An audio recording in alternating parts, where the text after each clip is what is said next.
অবশেষে ফাইনাল খবর চলে আসলো 2026 সালের ঈদ কবে, ভারত ও বাংলাদেশে পবিত্র ঈদ উল ফিতর কবে উদযাপিত হবে এবং এবারের রমজান কি 29টি নাকি 30 দিন পূর্ণতা পাচ্ছে, এই প্রশ্নটি এখন কোটি কোটি মুসলিম সম্প্রদায়ের মানুষের কাছে।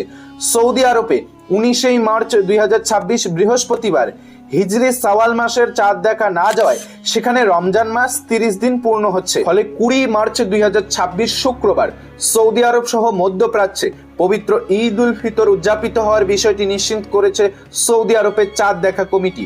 সাধারণত সৌদি আরবের একদিন পর ভারত ও বাংলাদেশে ঈদ পালন করার রীতি মেনে আগামী 21 মার্চ 2026 শনিবার এই দুই দেশের মুসলিম সম্প্রদায়ের মানুষেরা খুশির ঈদ পালন করার জোরালো সম্ভাবনা তৈরি হয়েছে। তবে 20 মার্চ 2026 শুক্রবার সন্ধ্যায় ভারত ও বাংলাদেশের আকাশে চাঁদ দেখা গেলে এই সমীকরণ চূড়ান্ত হবে যে রোজা 29টি নাকি 30টি পূর্ণ হয়ে ঈদ হবে।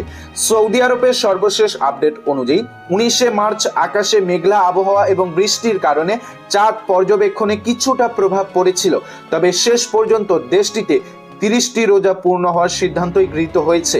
অপরদিকে আবার তুরস্ক ও সিঙ্গাপুর কর্তৃপক্ষ জ্যোতির্বৈজ্ঞানিক হিসেব বিবেচনা নিয়েই আগেই ঈদের তারিখ ঘোষণা করেছে।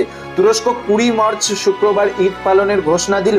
দক্ষিণ পূর্ব এশিয়ার দেশ সিঙ্গাপুর জানিয়েছে সেখানে ঈদ হবে 21 মার্চ শনিবার। ভারত ও বাংলাদেশে 19 মার্চ বৃহস্পতিবার কোনোভাবেই চাঁদ দেখার সম্ভাবনা ছিল না, তাই 20 মার্চ শুক্রবার সন্ধ্যায় জাতীয় চাঁদ দেখা কমিটির বৈঠকের পরেই নিশ্চিত হওয়া যাবে যে কবে উদযাপিত হবে ভারত এবং বাংলাদেশে পবিত্র ঈদ উল ফিতর। মূলত সৌদি আরবে 20 মার্চ ঈদ হয়, দক্ষিণ এশিয়ার এই অঞ্চলে 21 মার্চ শনিবার ঈদ উল ফিতর হওয়ার জোরালো সম্ভাবনা রয়েছে।